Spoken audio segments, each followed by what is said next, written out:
Hello အားလုံးပဲမင်္ဂလာပါလမ်းကြီးဒီဝဒတာစီစဉ်ကနေအားလုံးကိုကြိုဆိုလိုက်ပါတယ်။ဒါအနေနဲ့ဒီနေ့မှာတော့ share လုပ်သွားပေးမယ်။ဒါအကြောင်းအလေးရတော့ပေါ့နော်။အကြောင်းသားတွေစာပိုက်တွေဖတ်တဲ့အခါမှာဒီ social တို့ IL တို့ science တို့ပေါ့နော်။ဒီစာပိုက်တွေဖတ်တဲ့အခါမှာဘယ်လိုပုံစံမျိုးလေးနဲ့ကိုယ် step by step ဒီ analyze လုပ်သွားအောင်လဲဆိုတာလေးကိုဒါအနေနဲ့ဒါဒီဘက်မှာပြပြပေးသွားမှာဖြစ်ပါတယ်။အဲ့တော့အကြောင်းသားအနေနဲ့ဒီ video လေးကိုအဆုံးထိကြည့်ကြရဖြင့်ဆောင်းမမှာတွေ့ရတဲ့စာပိုက်အမျိုးအစားတွေရဲ့ပြီးတော့ကိုကဒီစာပိုက်တွေဖတ်တဲ့အခါမှာသတိထားမယ့်အချက်ကလေးတွေနဲ့ဘယ်လိုပုံစံနဲ့ကိုယ်ကလေးလာဆန်းစစ်ရမလဲ analyze လုပ်ရမလဲဆိုတာကိုဒါကြောင့်သားအနေနဲ့သိသွားလိမ့်မယ်လို့ဒါအနေနဲ့တော့မျှော်လင့်ပါတယ်။ဒါကြောင့်မို့ကြောင့်သားအနေနဲ့ဒီ video လေးကိုအဆုံးထိကြည့်ဖို့လေးဒါအနေနဲ့မြတ်တဲ့ခင်ကြပါရရှင်။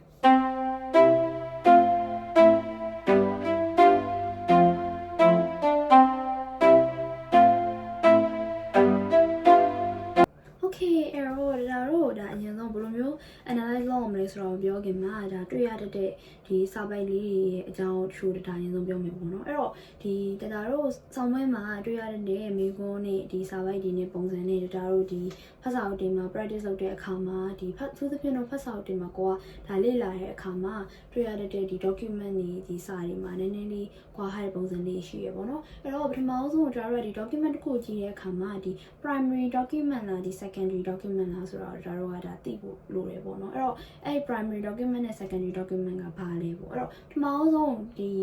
primary document ပေါ့နော်ဒီပထမဆုံး primary document ကတော့ဒါမူရင်းဒါရေးသားရတဲ့စာတွေပေါ့ဥပမာဒါတို့ကဒီဆောင်းပွဲမှာ declaration of independence ကိုတွေ့ရတယ်ပေါ့ဒါမှမဟုတ်စာပိုက်တွေဖန်နေတဲ့လွတ်လပ်ရေးကြေညာစာတမ်းပေါ့ declaration of independence ကိုတွေ့ရတယ်ဒါတကယ်မူရင်းစာတမ်းကိုဒါတော့တွေ့ရတယ်ဆိုရင်ဒါမျိုးက primary document ဒါမှမဟုတ်စာရေးဆရာကဒီသူ့ရဲ့အကြောင်းအရာတစ်ခုကိုသူကိုယ်တိုင်ရေးသားထားတယ်သူ့ရဲ့ idea ကိုသူကိုယ်တိုင်ရေးသားသူကိုယ်တိုင်ရှင်းပြပြီးတော့ကွာဒီစာရေးဆရာကိုယ်တိုင်ရေးသားတဲ့ဟာမျိုးဆို primary document အဲ့တော့ဟုတ်ပြီဒါဆိုရင် secondary document ကဘာကိုခေါ်တာလဲအဲ့တော့ secondary document ကျတော့ဒါတော့ခုနဥမာလွတ်လပ်ရေးကြေညာစာတမ်းရှိရပေါ့ဒါမှလွတ်လပ်ရေးကြေညာစာတမ်းကိုဒါတော့ပြန်ပြီးတော့မွမ်းမံတာဒါပြန်ပြီးတော့ဒီရှင်းပြတာ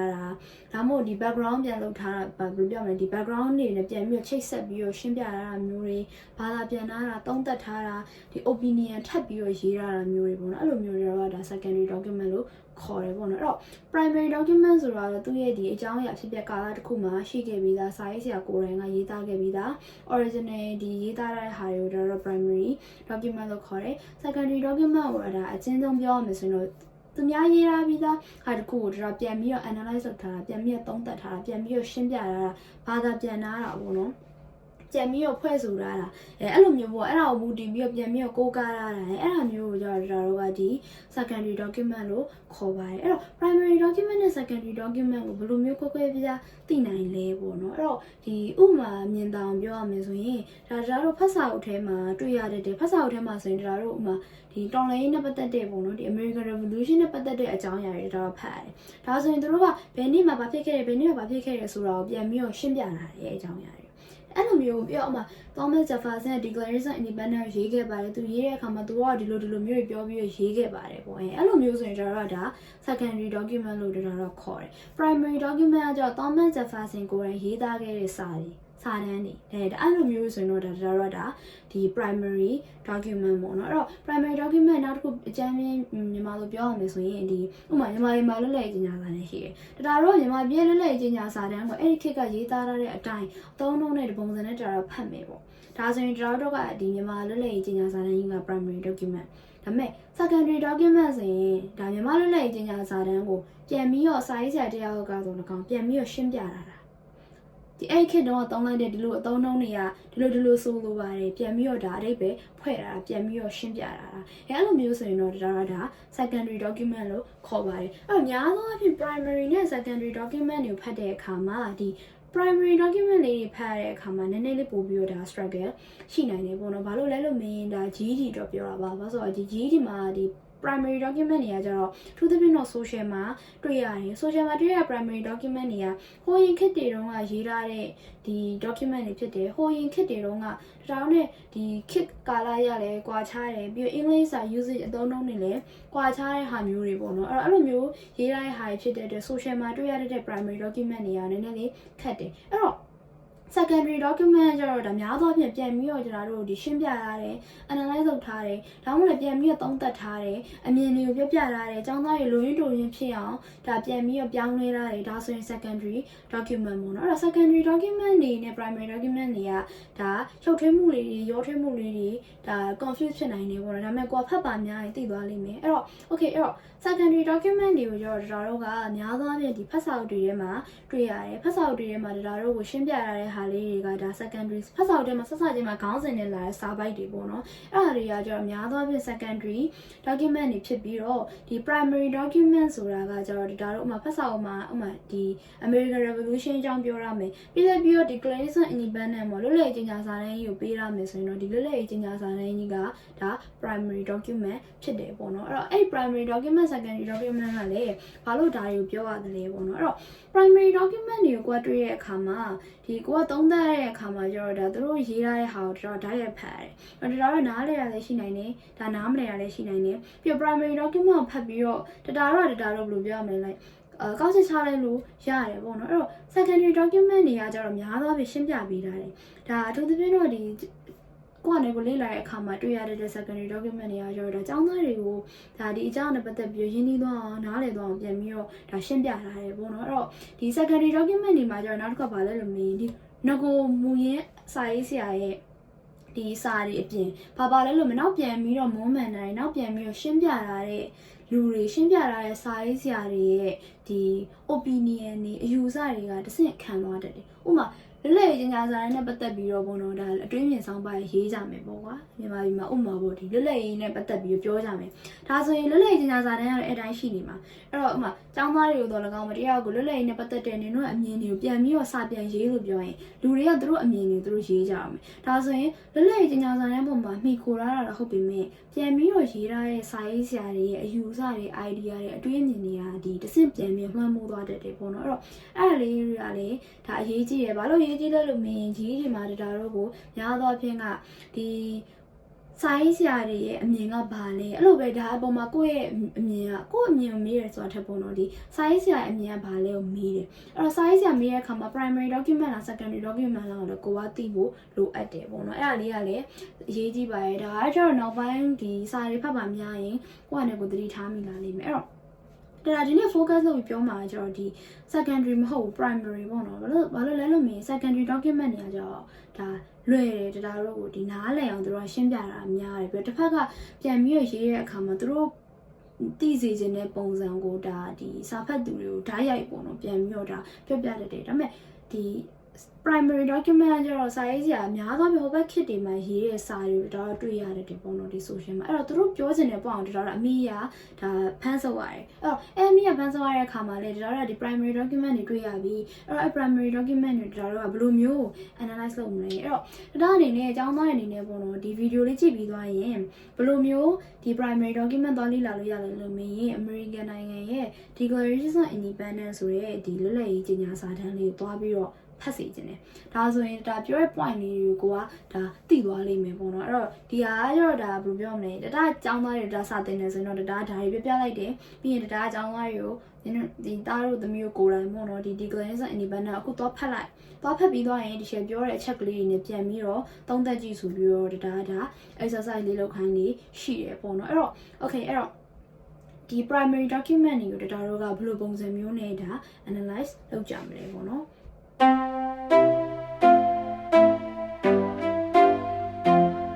Okay အဲ့တော့ဒါ primary document တွေကိုဘယ်လိုလေ့လာမလဲပေါ့နော်အဲ့တော့ကျွန်တော်များကဒီ primary document တွေပဲဖြစ်ဖြစ် secondary document ဖြစ်ဖြစ်စာပဲဖတ်တဲ့အခါမှာဒါတို့ကအကျဉ်းမြင့်မို့နော်ဒီအကြောင်းအရာနဲ့ဘာသာပြန်တတ်ရုံနဲ့ပဲဒါတို့ကဖတ်လေးရှိတယ်အဲ့တော့ဒါအခုပြောသားပေးမယ့်အကြောင်းအရာလေးကတော့ဒါအကြောင်းသားတွေတတိထားမြင့်အကြောင်းသားတွေလည်းရှိမယ်ဒါမှမဟုတ်လေဒီဒါပြောသားပြီးမှဒါလေးကိုတတိထားမယ်ဆိုပြီးတော့လေဒါသိသွားနိုင်တယ်ပေါ့နော်အဲ့တော့ပထမဆုံးဒါကလူတိုင်း ဒါလုံးလေးလောက်ထားရှိမှလို့ယူဆရဲစာပိုက်တစ်ခုဖတ်ပြီးဆိုတာနဲ့ခေါင်းစဉ်ကိုအရင်ဖတ်မယ်ပေါ့နော်ဘာကြောင့်ရေးရလဲခေါင်းစဉ်ဖတ်မယ်ခေါင်းစဉ်ဖတ်ပြီးသွားရင်ကိုကစာရေးဆရာဘာတူလဲဆိုတာကိုဒါကြည့်ရမယ်ပေါ့နော်တချို့တွေကစာတစ်ခုဖတ်လိုက်တယ်စာအုပ်တစ်ခုဖတ်လိုက်တယ်စာပိုက်တစ်ခုဒါမှမဟုတ်လည်းဒီဝတ္ထုတစ်ခုတော့၎င်းဒါမှမဟုတ်လည်းစောင်းမတစ်ခုတော့၎င်းဖတ်လိုက်တဲ့အခါမှာတော်တော်များစာရေးဆရာဘာတူလဲဆိုတာကိုဒါကြော်သွားတတ်ကြတယ်အဲ့တော့စာရေးဆရာကိုဘာလို့ focus လုပ်ရမှာလဲဘာလို့လဲလို့မင်းစာရေးဆရာတွေကဒီစာကိုရေးတာလေအဲ့တော့သူကဘယ်လိုလူမျိုးလဲသူကဘာလို့ရေးရလဲဒီစာရေးဆရာ influence ကဒီစာတစ်ခုပေါ်မှာဒီ document တစ်ခုပေါ်မှာတက်ရောက်မှုရှိရတဲ့အတွက်စာရေးဆရာတွေကို focus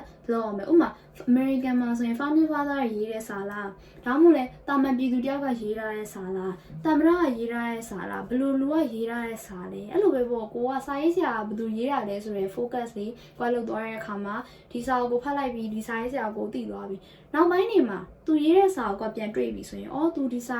ရေးခဲ့တာပဲအော်သူရေးသွားတဲ့ပုံကဒီလိုပုံစံပါလားသူ့ရဲ့အယူဆကတော့ဒီလိုပါလားကိုကစာရေးဆရာနဲ့ပတ်သက်တဲ့ knowledge လည်းရသွားမယ်ပြီးတော့ဒီ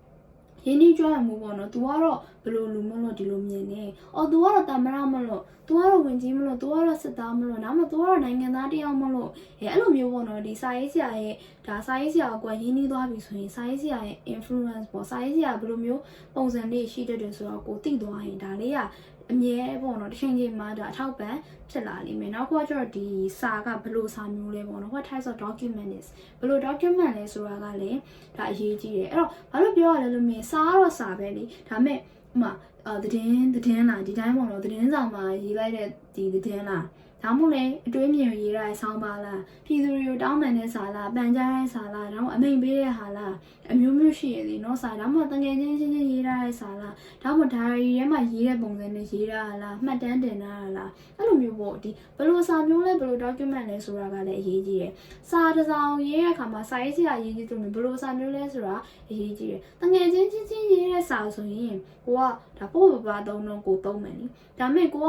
နိုင်ငံတော်မှာယာတို့ကြီးတစ်ခုအနေနဲ့ပြည်သူတွေကိုပြောမဲ့စာပန်ကြားတဲ့စာမျိုးဆိုရင်ကိုသုံးလို့တဲ့အသုံးနှုန်းကတစ်ခုဖြစ်သွားမယ်နော်ဒါဒီတစ်ဖက်ကို respect နဲ့သုံးပါပေါ့အဲ့လိုမျိုးပေါ့ဒီအသုံးနှုန်းတွေကလည်းအရေးကြီးတယ်အဲ့တော့အဲ့လိုမျိုး focus ထားဖို့ဆိုရင်ဒါက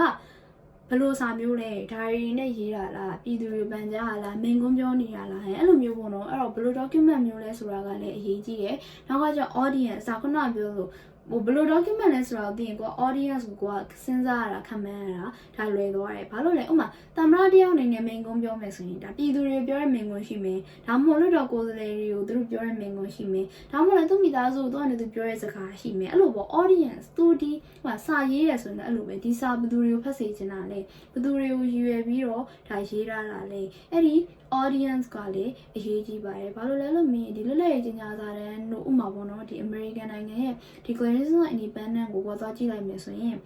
လွတ်လပ်ရေးကြီးညာစာတန်းဆိုရင်ဘယ်သူတွေကိုရည်ရွယ်တာဖြစ်မလဲပေါ့နော်အဲ့တော့ညာသောဖြင့်လွတ်လပ်ရေးကြီးညာစာတန်းတွေက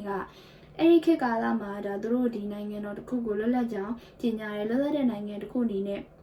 ကြီးညာတဲ့အခါမျိုးတွေမှာလွတ်လပ်ရေးကြီးညာစာတန်းကိုရေးရတယ်နော်အဲ့တော့သူတို့ရဲ့ audience ကသူတို့ခေတ်ကာလနိုင်ငံသားတွေဖြစ်မယ်အဲ့လိုပဲသူတို့ကိုဒီကိုလိုနီသိမ်းထားတဲ့ဒါလူတွေကိုလည်းသူတို့ကလွတ်လပ်တဲ့နိုင်ငံတစ်ခုအနေနဲ့ကြီးညာဖြစ်မယ်အဲ့လိုပဲဘယ်သူတွေပေါင်းမလဲဒါတို့အခုဖတ်နေရတယ်ဆိုရင်ဒီနောက်လာတဲ့မျိုးဆက်တွေပေါ့နောက်လာတဲ့ဒါလူငယ်တွေကိုနိုင်ငံနောက်ထပ်မျိုးဆက်သစ်တွေကိုလည်းရည်ရွယ်တာမျိုးရှိတတ်တယ်အဲ့တော့စာတွေအကုန်လုံးကဒီခေတ်ကာလပုံမှာလည်းဒါမူတည်ရတချို့ document တွေကြီးညာစာတန်းတွေဆိုတာအခုလူတွေမကဘူးနောက်လာမယ့်အနာဂတ်တွေကိုပါဒါအနာဂတ်ကလူငယ်တွေကိုပါအနာဂတ်ကလူတွေကိုပါဒါဘယ်လိုပြောရမလဲlike မျှော်လင့်ပြီးတော့ဒီယူရပြီးတော့ရေးထားတဲ့စာလေးရှိတဲ့အတွက်ဘယ်လိုလူတွေဘယ်သူတွေကိုဒါ internet လောက်တာလေးပေါ့နော်ဒီ audience ကလည်းအရေးကြီးပါတယ်နောက်ကကျဘာလို့ဒီစာကိုရေးရလဲဒါကတော့ရှေ့ရနှစ်ခုကိုသိသွားပြီဆိုဆက်ပြီးတော့တွေးမိသွားလိမ့်မယ်လေနော်လွတ်လပ်တဲ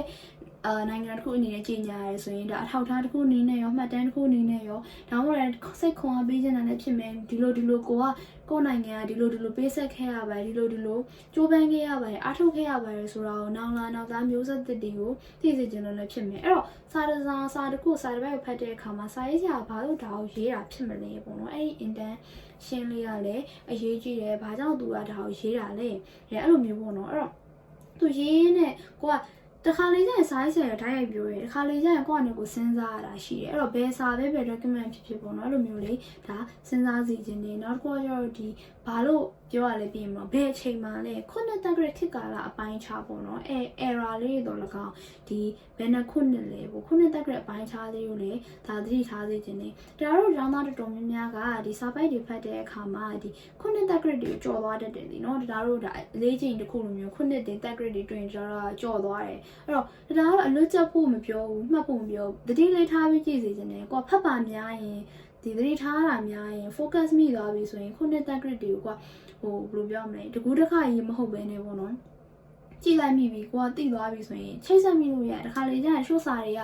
ခက်ခက်ထဲမှာရေးထားတဲ့စာတွေဖတ်ရတတ်တယ်တခါကျရင်ခက်ထဲမှာရေးထားတယ်ဒါပေမဲ့မတူညီတဲ့လူတွေမတူညီတဲ့နိုင်ငံတွေကနေရေးရမယ်ဆိုရင်သူတို့ရဲ့ဒီ influence ပေါ့နော်ဒီခေတ်ရဲ့လွှမ်းမိုးမှုကလည်းအရေးကြီးတယ်ဥပမာဒုတိယကမ္ဘာစစ်ပေါ့တကမ္ဘာလုံးမှာစစ်တွေဖြစ်နေတဲ့ကာလမှာရေးထားတဲ့စာဆိုရင်အဲကာလမှာဖြစ်ခဲ့တဲ့တမိုင်းအဖြစ်အပျက်တွေက influence ဖြစ်တယ်လို့ပဲပေါ့နော်အဲ့လိုမျိုးပေါ့အဲ့ဒီစာကိုစာတစ်စောင်ဖတ်တဲ့အခါမှာဘယ်ခေတ်ကာလအပိုင်းခြားမှာရေးထားတာဖြစ်မလဲတခါလေကျရင်ဒါတို့ဒါခုနှစ်တက်ကရလေးပေးတတ်တယ်အကယ်လို့မပေးခဲ့ဘူးဆိုရင်လေကိုကခံမှန်းကြည့်လို့ရတယ်ပေါ့နော်ကိုခံမှန်းကြည့်ပါစဉ်းစားကြည့်ပါပြန်ပြီးတော့သုံးသပ်ကြည့်ပါအဲ့ဒါလေးတွေကဒါ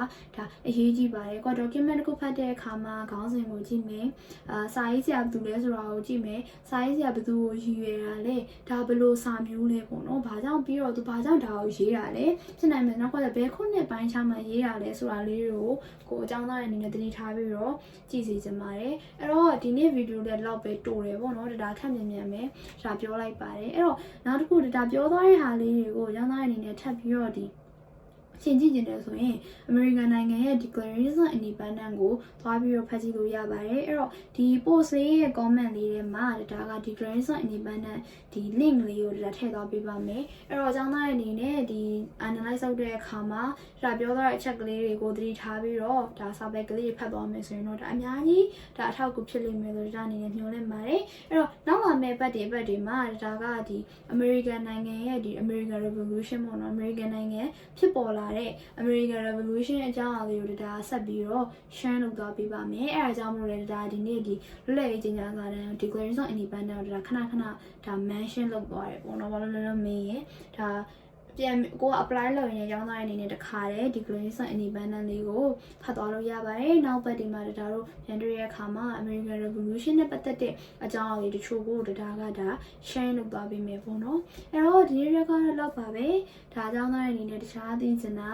ဒါ share လုပ်စေချင်တဲ့အကြောင်းအရာလေးရှင်ဒါရပို့စေအောက်မှာ comment လေးမှသွားပြီးလို့ရပါတယ်အဲ့တော့ဗီဒီယိုလေးကိုအဆုံးထိကြည့်သွားပြီးတဲ့အတွက်အားလုံးကိုကျေးဇူးအထူးပဲတင်ပါတယ်ရှင်